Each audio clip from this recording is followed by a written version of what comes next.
Você já foi rejeitado no processo seletivo? Se não foi, se prepare porque você vai ser algum dia. E nesse vídeo a gente vai falar exatamente sobre isso. Sem ladainha, roda a vinheta, vamos pro vídeo. A propósito, esse vídeo saiu de uma caixinha de perguntas lá do meu Instagram, então vou deixar aqui um convite para vocês. Se quiser interagir mais comigo, tô sempre lá postando story, fazendo enquete, abrindo caixinha de perguntas para conversar com o pessoal. É só seguir lá, @devmikelomota, e a gente bate um papo. Bom, a pergunta foi: tomei meu primeiro não, o que fazer para manter o ânimo para estudar? Então eu vou direcionar esse vídeo aqui em 4 coisas que você precisa fazer para manter o ânimo e conseguir passar essa fase aí de rejeição. E melhor ainda, você passar essa fase sabendo como melhorar e com uma postura que vai fazer você, com certeza, resolver os problemas que você tem, crescer como profissional e finalmente ganhar o seu sim quando você aplicar para as próximas vagas. A primeira coisa para fazer é simples e óbvia, mas precisa ser dita. Então anota aí. Acostume-se. Entenda que fracassar faz parte. Entenda que falhar faz parte. E você talvez seja como eu aí, tem vários amigos e alguns deles, né, passam em tudo. Se a gente fica, poxa, fulano aplica para 10 vagas, aplica para a universidade, passou no Enem, é um cara que passa em tudo. Quando você for analisar os detalhes, essas pessoas, na verdade, tomaram muito não, falharam em muitos mais testes. Cara, a melhor coisa que você faz é se expor. Eu falo pra galera o tempo todo no meu canal. A cada 6 meses, eu mesmo estando bem empregado, estando numa empresa bacana, num time bacana, ganhando bem, eu continuo fazendo processo seletivo para me medir no mercado. E ainda assim, em alguns processos seletivos eu tomo não. Então é normal. Entenda que mesmo as pessoas mais experientes, mesmo aquelas pessoas que parecem que passam em tudo, na verdade eles são colecionadores de não, colecionadores de fracasso. Então o mais importante nessa situação é você entender que fracassos, erros fazem parte do processo e você tem que encarar esse ponto, esse evento, esse fracasso que você teve como uma oportunidade de crescimento, como uma oportunidade de aprendizado. A segunda coisa para fazer já não é tão óbvia e tem gente que vive a vida toda e nunca faz isso. Presta atenção, o que você vai fazer é uma autoanálise. Com certeza você já ouviu em algum momento na sua vida que a gente aprende errando, mas presta atenção. Errar por errar, falhar por falhar, fracasso por fracasso, não significa nada além do erro, do fracasso, da falha. O que importa para realmente tirar proveito dessa situação é você aprender onde foi que você errou. É você entender o contexto em que você estava, o momento que você estava, as capacidades que você tinha naquela época e a situação que você estava envolvida. E a partir daí, você conseguir apontar claramente o que é que você fez de errado e o que é que você realmente poderia fazer para resolver a situação. Então, a autoanálise é um processo de pensamento crítico, onde você vai analisar os fatos, vai analisar as pessoas, a gente fala em inglês, os players, no caso você, no contexto de uma entrevista de emprego, você, o candidato e o avaliador, a empresa, né, que fez o processo seletivo com você, você vai avaliar o que aconteceu, você precisa ser sincero, ser prático e desenvolver o hábito de se autoanalisar. E para você entender o contexto, essa questão da autoanálise é tão importante, mas tão importante que um dos maiores frameworks, né, que a gente tem para gerenciamento de times e projetos inclui no ciclo uma cerimônia chamada de retrospectiva. Se você entende alguma coisa de Scrum, já sabe o que eu estou falando. Se você não entende, eu vou deixar um link aqui para você assistir um vídeo que eu falo sobre Scrum, mas basicamente é o seguinte: a cada fim de uma sprint, um ciclo de desenvolvimento do projeto, a equipe tem que se reunir e olhar os pontos em que foram bons, que foram ruins e como podem melhorar e fazer ali um team agreement, um comprometimento com a equipe, né? Uma lista de coisas a fazer para consertar os erros e uma lista de coisas que eles estão ali se comprometendo a fazer para evitar os próximos erros. E isso é muito importante no processo, é por isso que a metodologia, ou melhor, o framework Scrum faz tanto sucesso e é tão efetivo, porque as pessoas aprendem com os erros, vão ali de passinho em passinho desenvolvendo, entregando as coisas e, mais importante acima de tudo, a cada ciclo olham para trás, veem onde elas erraram e melhoram constantemente. Você, na sua vida, precisa criar o hábito de se autoanalisar. Eu, pessoalmente, na minha vida, faço isso pelo menos 2 vezes em 2 momentos especiais. Uma, semanalmente, está no calendário. Sempre aos domingos, antes da semana começar, eu procuro parar 30 minutos, 1 hora, para pegar um papel, uma caneta e olhar o que é que eu fiz, o que é que eu tinha definido que ia fazer essa semana. Eu consegui fazer, eu entreguei, o que é que aconteceu, né, fora do meu plano, como é que eu posso melhorar, o que é que eu posso mudar na minha rotina, o que é que eu posso mudar nos meus hábitos, o que é que eu fiz, onde eu errei e onde eu posso melhorar para atingir o meu objetivo. E em outro momento que eu faço isso é quando realmente eu fracasso ou erro em alguma coisa assim eventual. Por exemplo, a entrevista de emprego. Toda vez que eu falho em uma entrevista de emprego, eu vou me perguntar algumas coisas. E tá aqui algumas perguntas que vocês podem fazer para você mesmo, para tentar entender o que aconteceu. Primeira pergunta, eu recebi o feedback do avaliador? Porque às vezes tem empresas que não mandam e-mail, né, pra gente e a gente não sabe o que aconteceu. Isso é muito ruim. E a gente tem que ficar adivinhando. Então, quando isso acontecer, tenta mandar um e-mail para a empresa e falar, olha, tá, vocês me disseram não, mas por quê? Pode me falar? Porque eu quero corrigir o que foi que aconteceu. Se foi algo técnico, você era incompetente tecnicamente, não tinha tal habilidade, não sabia tal tecnologia, ou não tinha a quantidade de tempo de experiência necessária, tudo bem, você precisa saber isso. Então é uma pergunta que você precisa entender. Cadê o meu feedback? Teve? Se não teve? Se não teve, eu vou tentar ir atrás e a partir daí eu vou conseguir analisar o que aconteceu dentro do feedback do avaliador. Agora, independente de ter um feedback ou não, você tem que pensar o seguinte: o que realmente aconteceu? Pergunte a você mesmo, o que é que realmente aconteceu? Coloca aí num papel a lista dos fatos. Eu me preparei ou não? A vaga realmente era uma vaga que eu me enquadrava? Meu currículo atendia as demandas que era necessário para a vaga? Eu tinha experiência necessária? Eu passei na parte técnica?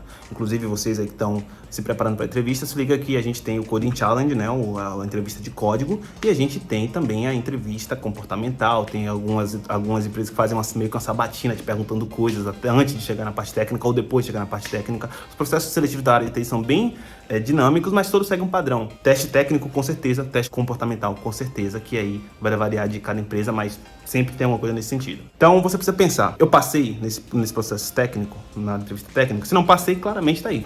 Falhei no processo técnico, tenho que melhorar tecnicamente. E aí é assumir a responsabilidade disso e melhorar tecnicamente isso. E se não for isso, aí fica um pouquinho mais complicado, que é mais subjetiva a questão do comportamento, às vezes é um entrevistador, mas você tem que sempre focar no que você controla. E isso aí, inclusive, é a próxima dica. Foque no que você controla. Vou, inclusive, deixar na descrição aí alguns vídeos de Leandro Carnal, um cara que eu admiro e que acompanho o trabalho há muito tempo. Ele é historiador, filósofo e tudo mais. Tem um monte de vídeo motivacional dele no YouTube, é da hora. Mas vou deixar um vídeo aí que ele fala assim, olha, nem tudo na nossa vida a gente controla. Entre 20% e 80% das coisas na nossa vida que a gente controla. Independente da porcentagem, porque não dá pra dizer precisamente, a gente precisa focar no que a gente controla. Então, nesse contexto de falhar uma entrevista de emprego, o que é que você controla? Você controla a sua autoanálise, como eu falei, que você precisa fazer, e você controla as ações que você vai fazer para poder corrigir os pontos onde você falhou. Então, não tenta ficar botando culpa no recrutador, na empresa, na metodologia. Por exemplo, a galera reclamando, que processo seletivo do Google, que processo seletivo do Facebook, da Apple, dessas Big Techs são muito difíceis, eles filtram, não são processos válidos, não são processos justos, e é muito difícil, matemática, lógica, blá blá blá blá blá. É muito fácil ficar culpando a empresa. O difícil é se preparar, se capacitar para passar no processo seletivo, porque, velho, a empresa decidiu. Eu não tô nem aqui querendo dizer se é justo ou não. Tô querendo dizer para você ser prático no pensamento. As coisas são como são e você tem a escolha de se adaptar e mudar para poder atingir seu objetivo ou simplesmente não ir e acabou. E aí você tem que estar feliz com isso, entendeu? Então, independente de tudo, foque no que você controle, assuma a responsabilidade, não terceirizar a responsabilidade pelo que aconteceu, apesar de você estar ciente que não é você que controla tudo. Então você tem que sempre se dar uma margenzinha de desculpa, tá bom, né? Essa aqui eu fiz o máximo que eu pude. Essa aqui eu aprendi. Essa aqui eu tenho certeza, eu saí com a sensação de que eu tinha passado e tomei um não. Pô, às vezes não dá pra controlar tudo e às vezes realmente é um não porque algum candidato foi melhor ou porque a empresa perdeu o orçamento que tinha, o projeto foi cancelado, alguma coisa aconteceu internamente e aí você não pega a vaga. Às vezes isso acontece. Então é por isso que você tem que ter uma margenzinha pra não se matar, pra não ficar tão triste, entender que você não controla tudo. Mas tem que ser prático e voltar pro que você controla. O mais importante nesse processo todo é você ser sincero com você mesmo, né? Porque uma vez que eu fico pensando no que aconteceu, é fácil, o nosso cérebro sempre tenta sabotar a gente e a gente fica tentando botar a culpa em alguma coisa externa, né? Aquela síndrome do Homer Simpson, a culpa é minha, eu coloco em quem eu quiser. Não faça isso. Vista a sua capa de responsabilidade e anota a próxima dica aí. Motivação e ânimo é passageiro, é temporário. O que você precisa é de disciplina. Esqueça ânimo, esqueça motivação. Disciplina é o que você precisa para continuar em frente e estudar. Então troca essa pergunta aí. Como ter ânimo para estudar? Esqueça ânimo, crie disciplina. É muito fácil você ir para uma palestra motivacional ou de sair de alguns vídeos desse aqui no YouTube, inclusive vídeos como esse que eu produzo, né? Cheio de motivação, como a gente fala, cheio de gás. Mas, velho, a vida vai acontecer, você vai voltar para sua rotina diária, para fazer o que você tem, e o gás vai acabar. É fácil, 2, 3, 5 dias, você faz milhões de planos, sai da palestra, faz milhões de planos. Eita, que agora esse ano vai ser meu ano. 5 dias depois acabou. Por quê? Porque essas emoções são emoções passageiras. Então não espere você ter um ânimo, não espere ter uma motivação. Troque isso por disciplina, porque eventualmente a vida vai acontecer. E se você não tiver disciplina, você vai parar de fazer o que você tem que fazer para ter sucesso. Então disciplina é simplesmente ter um hábito ou uma rotina. No final das contas, disciplina é rotina. Inclusive, no mundo da computação, a gente costuma chamar os pequenos programas ou scripts de o quê? Procedimentos ou rotina no final das contas. Então você tem que pensar na sua vida como você sendo um computador que vai executar as instruções, você vai executar os programas, vai executar as rotinas. E você tem que adaptar essa rotina para que você se habitue a ela e continue executando ela independente do seu estado emocional. Até porque computador não tem emoção, né? Murphy, estou acabada. Eles consertam você.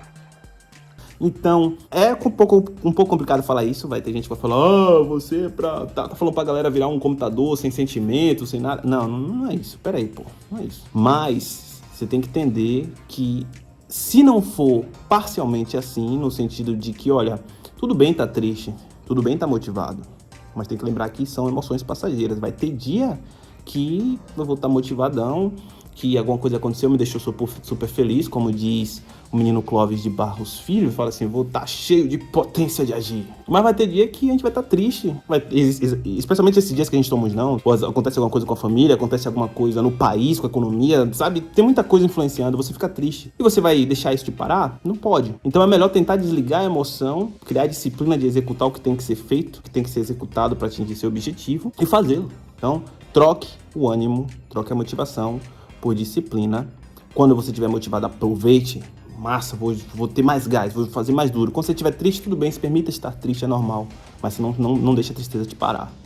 Beleza? Eu sei que esse vídeo já ficou muito longo, então pra você que chegou até aqui, eu tenho uma dica bônus, na verdade, uma coisa que eu tinha prometido há muito tempo e tô realmente voltando pra fazer agora. É o seguinte, eu quero ajudar você a melhorar aí seu desempenho no processo seletivo e principalmente focando em vagas internacionais. Então eu estou fazendo um workshop agora nesse mês que vai compilar tudo que eu aprendi nesses meus 7 anos, desde 2014 até 2027, 8 anos, né? 2022 agora, 8 anos de experiências no mercado de tecnologia, aplicando para vaga e saindo do Brasil com vagas em empresas internacionais. Eu estou compilando tudo isso em um formato de um evento online que vai te ajudar a melhorar seu desempenho nos processos seletivos, a encontrar vagas, a aplicar para essas vagas. Vai ter muita coisa. O foco principal é te ajudar a não cometer os erros que eu cometi, né? Então eu quero te ensinar como se preparar melhor tecnicamente para a entrevista, como negociar os seus salários e benefícios, como se comportar ali no momento da entrevista. Tem muita coisa que é questão de experiência mesmo, que a gente só aprende aplicando e passando, que eu posso te ajudar. E principalmente pelo fato aí de esses últimos 6 meses eu estar sendo responsável pelo processo seletivo da empresa que eu trabalho. Então foi uma experiência muito da hora. Eu já fazia isso no Brasil, né? Fui entrevistado e entrevistei várias pessoas e comecei a fazer isso aqui agora no Canadá. Então dá para compilar muita coisa, eu já compilei parte disso, vou fazer esse evento online e se você tiver interesse tem um link aí na descrição, você vai se cadastrar no meu portal, eu vou te mandar mais detalhes de quando vai acontecer, quando vai ser disponível, quanto vai custar. Esse evento não vai ser gratuito, já tô falando de cara, por quê? Porque eu sei que é um conhecimento que vai te colocar anos-luz à frente da galera que tá aprendendo agora. Então se você tá começando, rapaz, o que eu apanhei no mercado para chegar ao ponto de aplicar para vaga agora e ter mais sim do que não, 90% de mais sim do que não, é absurdo. Então, vou compilar isso e te dar o caminho das pedras. Se você tem interesse, o link tá na descrição. De qualquer maneira, obrigado por assistir e te vejo no próximo vídeo.